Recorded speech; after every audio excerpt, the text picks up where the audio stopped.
Boa tarde, turma do 7º ano. Olha eu aqui mais uma vez, a professora Débora, e agora, neste capítulo, nós iremos estudar os povos do continente pré-colombianos, ou Mesoamérica.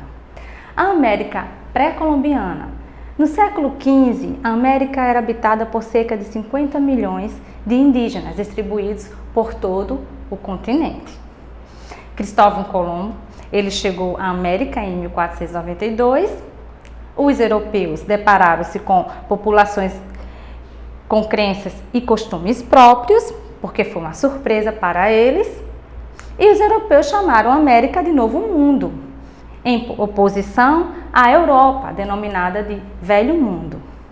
E tem esse nome, América pré-colombiana, justamente porque refere-se àqueles povos antes de Colombo, antes de Cristóvão Colombo.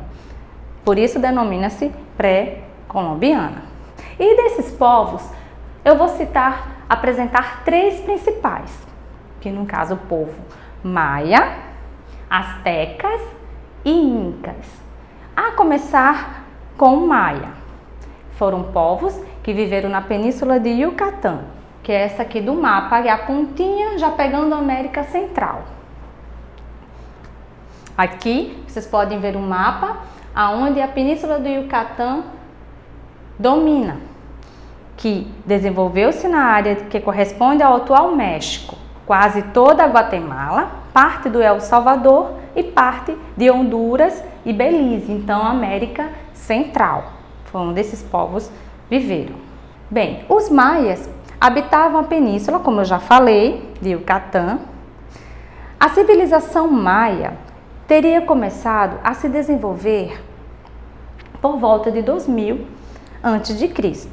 A partir do século X, começou a declinar, ela começou a ter problemas, até porque, na época dos maias, tinha uma política descentralizada, ou seja, cada vilarejo daquele tinha seu próprio governante. Eles não tinham um governo centralizado. O período mais notável dessa civilização ocorreu entre 250 depois de Cristo e 900 depois de Cristo, chamado período clássico. Chegou a possuir mais de 2 milhões de habitantes e cerca de 50 cidades-estado. Como eu falei para vocês, eram cidades independentes e elas brigavam um pouco entre elas, não tinha aquela união. Então, alguns historiadores acreditam que o fim, do povoado maia deveu-se a essa desunião também. A sociedade. Nobres e sacerdotes ajudavam o governo próximo de cada cidade a dirigi-la. Abaixo deles vinham os artesãos e os trabalhadores livres, agricultores em sua grande maioria. E os camponeses pagavam os impostos entregando parte que produziam e com trabalhos gratuitos. Então aí você vê no gráfico, no slide, uma pirâmide em que no topo, dessa pirâmide viviam o quê? Os nobres.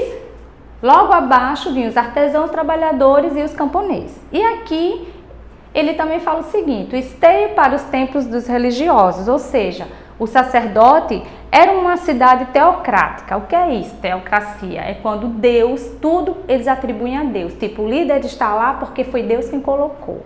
Então eles tinham bem essa visão. Alguns tinham mais de 60 metros de altura, gente, isso se refere às pirâmides que eles construíram na época. E muitas cidades surgiram em torno destes centros religiosos, até porque o líder, ele tinha contato direto com Deus também através do sacerdote. Então, para o povo, Deus constituiu aquele líder. Então, por isso era um governo teocrático. Aqui eu coloco uma imagem para vocês de quando haviam cerimônias públicas. Aqui você vê uma pirâmide e embaixo as pessoas exaltando o Deus daquela época. Então aqui, as cidades eram governadas por um estado teocrático, como eu já falei, Deus era o centro de tudo. A zona urbana era habitada pelos nobres, todavia não chegaram a formar um império, mas sim o que se convencionou chamar de cidades-estados. Então, cada cidade tinha, cada vilarejo, cada micro-região tinha o seu líder. A cultura e sociedade maia. Formada por cidades-estados, a base da economia era a agricultura. Os conhecimentos que eles tinham, que eles adquiriram, foi o desenvolvimento dos saberes matemáticos, da astronomia e da arquitetura. Eles eram expert em astronomia, gente, eles sabiam de tudo que circulava no céu, eles sabiam, é tanto que os maias criaram um calendário, e esse calendário deles, por incrível que pareça, tinha uns 365 dias, muito parecido com o nosso. 2 calendários, né, que eles criaram, e a escrita hieróglifa, ou seja, com gravuras e sinais. Construção de pirâmides usada como templos e religião politeísta. Como era Deus o centro de tudo, eles tinham vários deuses para tudo que existia. Se tinha um sol, tinha um deus. Se tinha a lua, tinha um deus. A floresta tinha um deus. Então eles tinham vários deuses para representar a forma de religião deles. E era, no caso, como eu falei antes, topo da pirâmide, os governantes, sacerdotes, os escribas e escultores ficavam no meio e na base, os camponeses e os artesãos, que era a classe menos privilegiada. Aqui é o exemplo do calendário deles. Então, elaboraram um eficiente e complexo calendário que estabelecia com exatidão os 365 dias do ano, como eu já tinha mencionado para vocês. A escrita. Usaram uma escrita baseada em símbolos e desenhos, e eles tinham 800 símbolos para representar a escrita. Muito, né? Enquanto nós temos apenas 26. E na matemática, o destaque vai para as casas decimais e o valor do zero. Este povo já conhecia, gente, o zero, já o utilizava.